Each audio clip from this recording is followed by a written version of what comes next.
Welcome back to academy biology और मैं हूं आपके साथ सचिन अंतिम। सो गाइज आज हम आपका 11th क्लास का जो बायो का सिलेबस है उसको स्टार्ट करेंगे। तो देखो जो आपकी फर्स्ट यूनिट है बायो में 11th क्लास में वो है आपकी diversity in organisms. Diversity in organisms आपकी इस यूनिट में आपके 4 चैप्टर है। फर्स्ट चैप्टर है आपका लिविंग वर्ल्ड और सेकंड चैप्टर है आपका biological classification. Biological classification third है आपका प्लांट किंगडम और फोर्थ है आपका एनिमल किंगडम।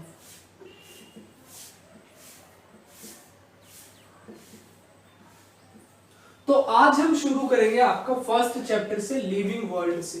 तो देखो चैप्टर की तरफ डायरेक्टली ना मुड़ते हुए सबसे पहले हम समझेंगे बायोलॉजी होता क्या है। तो देखो बायोलॉजी का सिंपली मतलब क्या है आपका, बायोलॉजी जो आपका बायो वर्ड होता है, ये बायो वर्ड यूज किया जाता है आपका लाइफ के लिए, और जो ये लॉजी वर्ड है this is used for study. तो बायोलॉजी को हम सिंपली डिफाइन कर सकते हैं study of life on earth. तो बायोलॉजी क्या है आपकी, study of life on earth, life on earth. ठीक है, तो अब धरती पे जो लाइफ है उस पे जो ऑर्गेनिजम्स है टाइम के साथ उन ऑर्गेनिजम्स में चेंज होंगे, ये बात भी ऑब्वियस है। तो और इसमें हम क्या ऐड ऑन कर सकते हैं, study of life on earth and evolution of organisms and evolution of living organism, और आपका लिविंग ऑर्गेनिजम्स में चेंज आना। ठीक है, ये हो गया आपका बायोलॉजी। अब देखो एवोल्यूशन सिंपली क्या होता है, इवोल्यूशन का सिंपली मतलब होता है कि कोई लिविंग ऑर्गेनिज्म है उसमें टाइम के साथ साथ जो बदलाव आते हैं उसी को हम बोलते हैं आपका एवोल्यूशन। फिर अब नेक्स्ट चीज समझते हैं आपकी लिविंग ऑर्गेनिजम्स। अब तक आपने लिविंग ऑर्गेनिजम्स के बारे में सुना होगा कि लिविंग ऑर्गेनिज्म सांस ले सकते हैं, लिविंग ऑर्गेनिज्म चल सकते हैं, या लिविंग ऑर्गेनिजम्स की और भी बहुत सारी चीजें सुनी होंगी। बट एनसीईआरटी की टेक्स्ट बुक में आपकी कुछ स्पेसिफिक फीचर्स या कैरेक्टरिस्टिक्स दिए हैं आपके लिविंग ऑर्गेनिजम्स के, वो देखते हैं आपके कैरेक्टरिस्टिक्स ऑफ लिविंग ऑर्गेनिजम्स। तो जो आपके लिविंग ऑर्गेनिजम्स हैं उनके क्या क्या कैरेक्टरिस्टिक्स है। फर्स्ट है आपका ग्रोथ, सेकंड है आपका रिप्रोडक्शन, और थर्ड है आपका metabolism, and fourth is your cellularity, and fifth है आपका कॉन्शियसनेस। तो देखो जो ये आपके तीन जो कैरेक्टर्स है मेटाबॉलिज्म, सेल्युलैरिटी एंड कॉन्शियसनेस, ये है आपके स्पेसिफिकली आपके सभी ऑर्गेनिजम्स में, लिविंग ऑर्गेनिजम्स में मिलते हैं। तो इनको हम बोल सकते हैं आपके एक्सक्लूसिव कैरेक्टर्स, एक्सक्लूसिव। ठीक है, और जो आपके ग्रोथ और रिप्रोडक्शन है इनको हम बोल सकते हैं आपका नॉन डेफिनिटिव। ठीक है, और इनको हम बोल सकते हैं आपका डेफिनिटिव। तो अब आपके दिमाग में आएगा यार कि ग्रोथ और रिप्रोडक्शन तो आपके ऑर्गेनिज्म, लिविंग ऑर्गेनिज्म शो करते हैं, पर फिर भी इनको नॉन डेफिनिटिव क्यों बोला। तो इसका जो मेन रीजन है वो ये रीजन ये है कि जो ये आपके दो कैरेक्टर्स हैं इनमें ये दो कैरेक्टर्स आपके नॉन लिविंग ऑर्गेनिजम्स में भी मिल सकते हैं, या फिर चांसेस है कि इन दो कैरेक्टर्स में से आपका कोई कैरेक्टर ऐसा भी हो सकता है जो लिविंग ऑर्गेनिजम्स में ना मिले। तो इसी वजह से इनको बोला गया है नॉन डेफिनिटिव। तो जो आपका फर्स्ट कैरेक्टर है उसी से शुरू करते हैं आपका ग्रोथ से। तो फर्स्टली ग्रोथ डिस्कस करते हैं, आपका ग्रोथ क्या होता है। तो ग्रोथ को हम सिंपली क्या डिफाइन कर सकते हैं, increase in mass and number. जो मास में इंक्रीज होता है और जो नंबर में इंक्रीज होता है उसी को हम बोल देते हैं आपका ग्रोथ। इसमें आप और भी चीजें इंक्लूड कर सकते हो जैसे कि आपका increase in volume, size etcetera. तो ये हो गया आपका ग्रोथ। फिर अब इसमें नेक्स्ट जो चीज है, आपकी ग्रोथ दो टाइप की होती है। एक हो सकती है आपकी एक्सट्रिंसिक ग्रोथ,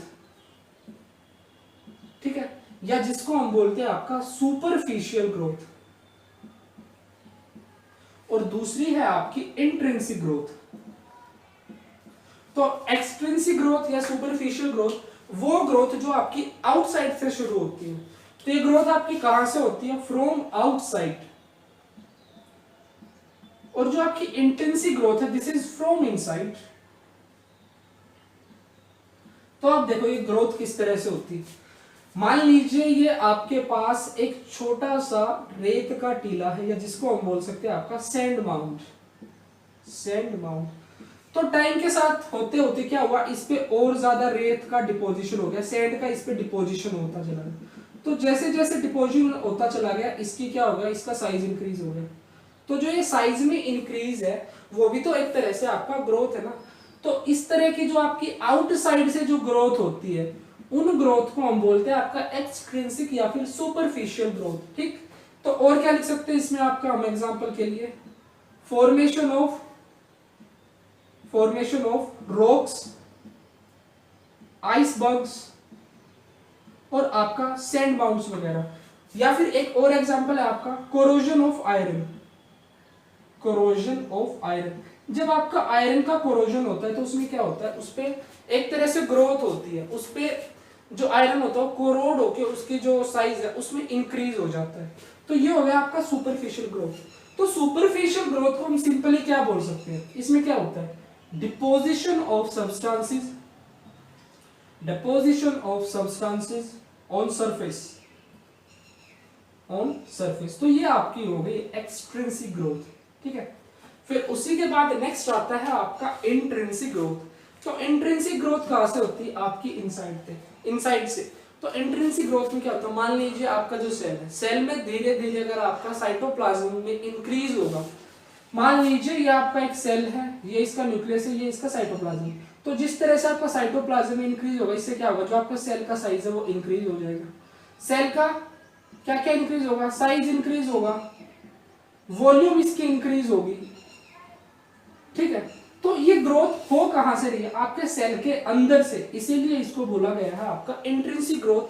या फिर ये ग्रोथ होती है आपकी प्रोटोप्लाज्मिक लेवल पे, प्रोटोप्लाज्मिक, ठीक है। तो ये आपकी मिलती है आपके लिविंग ऑर्गेनिजम्स में, जैसे कि आपके प्लांट्स और एनिमल्स। फिर प्लांट्स और एनिमल्स में अलग अलग दो टाइप की आपकी ग्रोथ होती है। उसी बेसिस पे जो आपकी इंट्रिंसिक ग्रोथ है उसको दो कैटेगरीज में हम डिवाइड कर सकते हैं। ये दो टाइप की होती है, एक होती है आपकी अनलिमिटेड ग्रोथ, अनलिमिटेड, और दूसरी होती है आपकी लिमिटेड ग्रोथ। तो अनलिमिटेड ग्रोथ क्या होता है, अनलिमिटेड का सिंपली मतलब कि वो ग्रोथ है उसमें कोई कंट्रोल नहीं है, वो हमेशा होती ही रहेगी। तो इस तरह की ग्रोथ आपको देखने को मिलती है आपके प्लांट्स में, ठीक।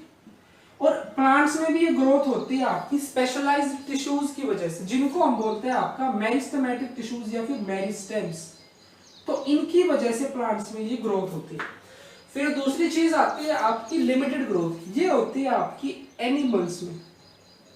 एनिमल्स में होती है up to a certain age, up to a certain age या फिर सर्टेन स्टेज हम लिख सकते हैं। तो एक स्पेसिफिक लाइफ के टाइम पीरियड तक आपकी ग्रोथ होती है, उसके बाद ग्रोथ रुक जाती है, ठीक। तो इसमें हम क्या लिख सकते हैं आपका अनलिमिटेड में, continuous through out the life, continuous through out the life. देखो आप ग्रोथ में हमें ये कंफ्यूज नहीं होना है कि अगर ग्रोथ रुक गई तो आपकी सेल डिवीजन भी रुक जाएगी। तो यहाँ ग्रोथ का मतलब है कि जो आपका बॉडी की साइज में इंक्रीज होना, हाइट में इंक्रीज होना। तो इस तरह की जो ग्रोथ होती है वो एक स्पेसिफिक टाइम पीरियड पे आके एनिमल्स में रुक जाती है, ठीक। बट जो आपका सेल डिवीजन होता है वो आपका एनिमल्स और प्लांट्स दोनों में throughout the life continuous रहता है। तो लिख सकते हैं हम इसको, cell division continuous throughout the life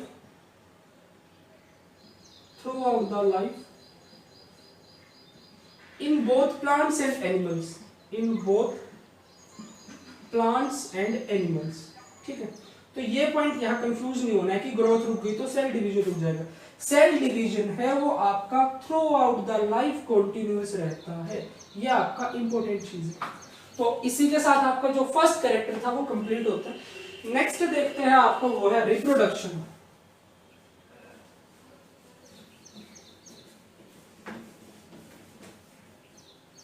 तो सेकंड देखो क्या है आपका रिप्रोडक्शन।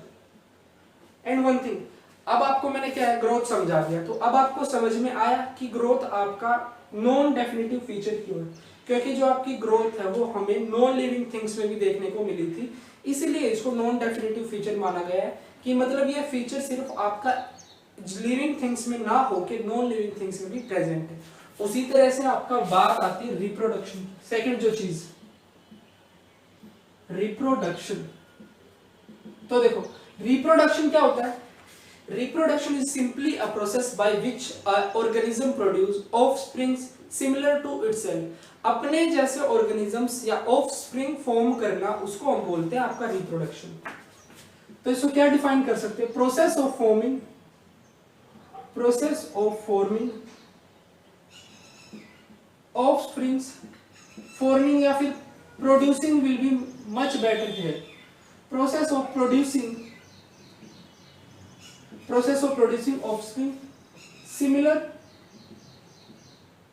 to parents,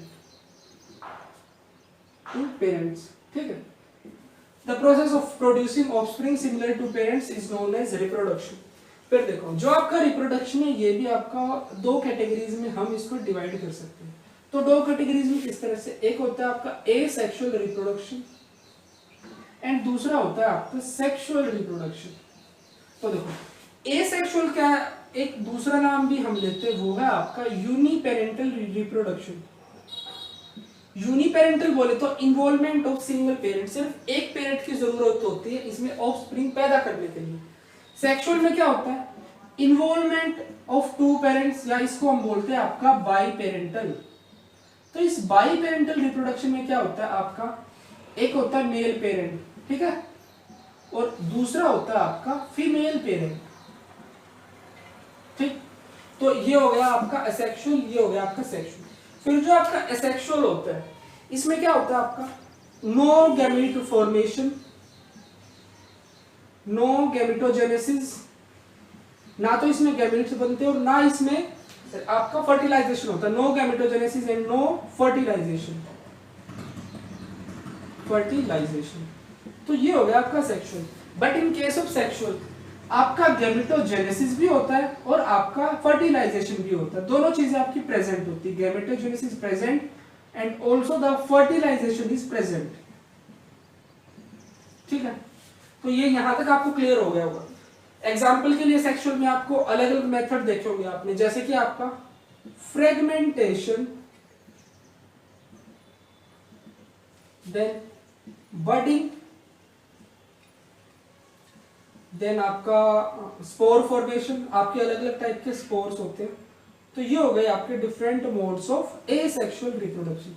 तो इसी के साथ जो आपका रिप्रोडक्शन वाला पार्ट था वो कंप्लीट हो गया मेरी तरफ से।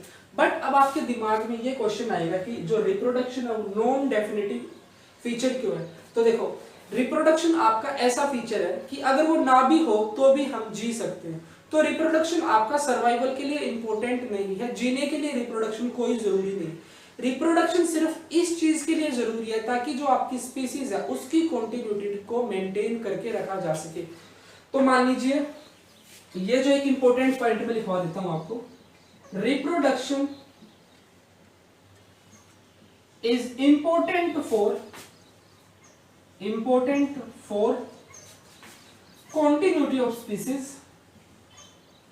continuity of species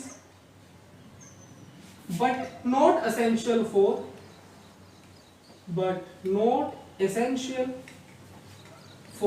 survival। Species अपने जैसे ऑर्गेनिजम्स प्रोड्यूस करने हैं, स्पीसीज को कंटिन्यू करना है, स्पीसीज को खत्म होने से बचाना है, तो रिप्रोडक्शन इंपॉर्टेंट है बट जिंदा रहने के लिए एसेंशियल नहीं है। आपके बहुत से लिविंग ऑर्गेनिजम्स ऐसे भी होते हैं जो रिप्रोड्यूस नहीं कर सकते फिर भी वो जिंदा रहते हैं। तो ऐसे ही कुछ एग्जांपल देखते हैं आपका। एग्जाम्पल के लिए आपका म्यूल, जिसे आप खच्चर बोलते हो, तो जो आपका म्यूल होता है वो कैसे प्रोड्यूस होता है? जब आपकी एक फीमेल हॉर्स और आपका मेल डंकी इनके बीच में क्रॉस करवाया जाता है तो आपका म्यूल प्रोड्यूस होता है। जो ये आपका म्यूल होता है कैसा होता है? आपका नॉन रिप्रोडक्टिव, यानी कि ये ऑर्गेनिज्म प्रोड्यूस नहीं कर सकता, रिप्रोडक्शन ये शो नहीं करता। उसी के साथ दूसरा एग्जांपल है आपका female honeybees, female worker honeybees, female worker honeybees, वो भी आपकी स्टेराइल होती है, रिप्रोडक्शन नहीं कर सकती। उसी तरह से इंसानों के केस में भी तो ऐसा होता है कि बहुत सारे जो इंसान होते हैं वो रिप्रोड्यूस नहीं कर सकते, बट वो जिंदा तो फिर भी है ना। तो एग्जांपल के लिए ह्यूमन इनफर्टिलिटी, तो ये हो गए आपके ऐसे एग्जांपल्स जो लिविंग ऑर्गेनिजम्स हैं पर वो रिप्रोडक्शन नहीं करते। तो इसीलिए रिप्रोडक्शन आपका डेफिनेटिव फीचर नहीं है आपका लिविंग शो करने के लिए। तो लिविंग ऑर्गेनिजम्स में क्या है? ये आपका फीचर एब्सेंट है बहुत सौ में, और बहुत सौ में प्रेजेंट भी है। फिर इसी के बाद आपका थर्ड फीचर आता है मेटाबॉलिज्म। तो मेटाबॉलिज्म को समझते हैं।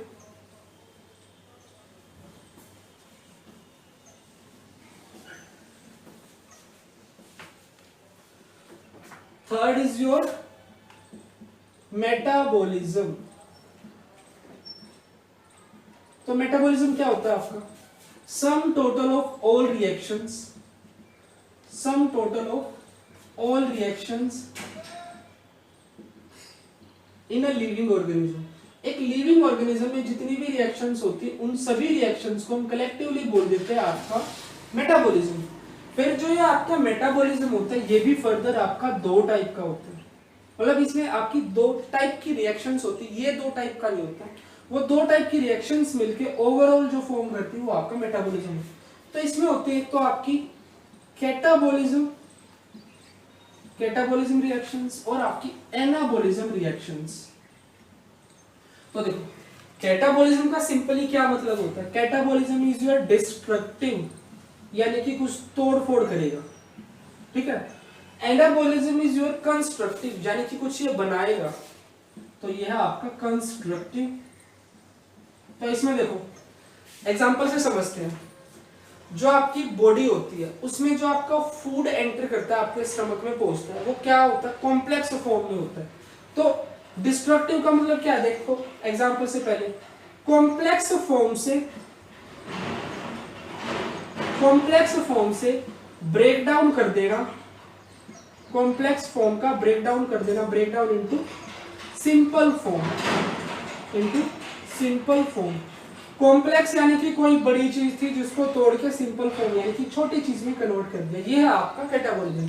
फिर एनाबॉलिज्म इसका अपोजिट होगा, सिंपल फॉर्म को जोड़ के कॉम्प्लेक्स बना देना, कॉम्प्लेक्स फॉर्म में चेंज करना, ये हो जाता है आपका एनाबॉलिज्म। एग्जांपल के लिए देखो जो आपकी बॉडी में क्या होता है, जो आपकी बॉडी में टैग्स होते हैं जिनको हम बोलते हैं आपका ट्राई एसाइल ग्लिसरॉल्स, नीचे लिखते हैं इसको ट्राई एसाइल ग्लिसरॉल्स, ठीक है। ये टैग्स आपके क्या है? ये आपके लिपिड्स हैं, form of storage lipids, form of storage lipids in body, lipids in body, यानी कि जो बॉडी होती है वो आपकी बॉडी में फैट्स को इन टैग्स की फॉर्म में स्टोर करती है जिनको हम बोलते हैं ट्राई एसाइल ग्लिसरॉल्स। तो इनका क्या होता है बॉडी में, जब भी बॉडी को एनर्जी की रिक्वायरमेंट होती है, अब सेल्स से इन टैग्स का क्या करवाएगी? सेल से इनको ब्रेक डाउन करवा देगी, इनके ब्रेक डाउन से हमें मिलेंगे आपके फैटी एसिड्स प्लस आपका ग्लिसरॉल, ठीक है। तो इससे क्या होगा? इनके ब्रेकडाउन से हमें मिलेंगे आपका फैटी एसिड और ग्लिसरॉल, इनको हम अपनी एनर्जी की रिक्वायरमेंट को कंप्लीट करने के लिए यूज करेंगे। तो जो आपका कैटाबॉलिज्म है डिस्ट्रक्टिव है, इसमें क्या होता है आपका जो कॉम्प्लेक्स फॉर्म होती है वो टूटती है, उनकी वजह से क्या होता है आपकी एनर्जी रिलीज होती है, इसको बोलते हैं हम आपका एक्सोर्जेनिक रिएक्शंस, एक्सोर्जेनिक। तो एक्सोर्जेनिक आपकी वो रिएक्शंस होती है जिनमें एनर्जी रिलीज होती है, एनर्जी रिलीज, ठीक है। फिर इसी के साथ देखो आपका एनाबॉलिज्म। तो एनाबॉलिज्म में क्या होता है, आपकी कोई सिंपल फॉर्म है उसको कॉम्प्लेक्स पे चेंज कर दो। तो देखो ग्लाइकोजन, तो ग्लाइकोजन आपका क्या होता है, कार्बोहाइड्रेट होता है, कार्बोहाइड्रेट, ठीक है। और ये कैसा कार्बोहाइड्रेट है, ये एक सिंपल कार्बोहाइड्रेट होता है। तो बॉडी इसको एज इट इज तो स्टोर नहीं कर सकती, तो इसको स्टोर करने के लिए इसको कन्वर्ट करती है, इसको कन्वर्ट करती है बॉडी ग्लाइकोजन में, ठीक है, जिसको आप एनिमल स्टार्च के नाम से जानते हो। तो ये है आपका एनिमल स्टार्च। तो ग्लूकोज को, sorry this is your glycogen, glucose not glycogen. तो बॉडी आपके ग्लूकोज को स्टोर करने के लिए एक फॉर्म में चेंज करती है जिसको बोलते हैं ग्लाइकोजन, और इसको ये आपका फ्यूचर की एनर्जी रिक्वायरमेंट्स को कंप्लीट करने के लिए स्टोर करती है। तो ये हो गया आपका सिंपल फॉर्म से आपका कॉम्प्लेक्स फॉर्म में चेंज करना। तो आपका ग्लाइकोजन कैसा है, आपका कॉम्प्लेक्स कार्बोहाइड्रेट, लिख सकते हैं इसको कॉम्प्लेक्स कार्ब, ठीक है। तो यहीं पे आपको मेटाबॉलिज्म समझ आया होगा। फिर इसी में नेक्स्ट चीज आती है आपकी फोर्थ फीचर है आपका सेलुलैरिटी, या फिर सेलुलर स्ट्रक्चर, कुछ भी बोल सकते हैं हम इसको। तो सेलुलैरिटी का मतलब क्या है कि आपके जितने भी लिविंग ऑर्गेनिजम्स होते हैं वो आप सभी के आपके सारे लिविंग ऑर्गेनिजम्स बने होते हैं सेल्स से मिलकर। तो क्या लिख सकते हैं हम इसको, all living organisms are made up of cells. तो सेल्स से मिलकर आपके लिविंग ऑर्गेनिजम्स बने होते हैं। तो सेल्स को हम क्या बोल सकते हैं, सेल्स आपके क्या है, structural and functional unit of life, structural and functional unit of life, ठीक है। तो ये हो गया सेल के बारे में। तो ये भी आपका जो सेलुलरिटी वाला फीचर है आपका सभी लिविंग ऑर्गेनिजम्स में मिलता है, इसीलिए इसको बोला गया आपका डेफिनेटिव फीचर। फिर लास्ट जो बचता है वो है आपका कॉन्शियसनेस। तो कॉन्शियसनेस देखो क्या होता है आपका फिफ्थ फीचर, कॉन्शियसनेस। देखो कॉन्शियसनेस का मतलब होता है ability to respond to a stimulus, ability to respond to a stimulus, ठीक है। तो किसी स्टिमुलस के अगेंस्ट हम कुछ रिस्पॉन्स शो करें उसको बोलते हैं कॉन्शियसनेस। अब आप कंफ्यूज हो जाओगे यार स्टिमुलस क्या है। स्टिमुलस आपका कोई भी चेंज हो सकता है जो आपकी सराउंडिंग में चारों तरफ आपके होता है, any change in your surrounding environment, change in your surrounding environment, surrounding environment. तो इस तरह का कोई भी चेंज हो सकता है, आपका टेम्परेचर का चेंज, सीजन का चेंज।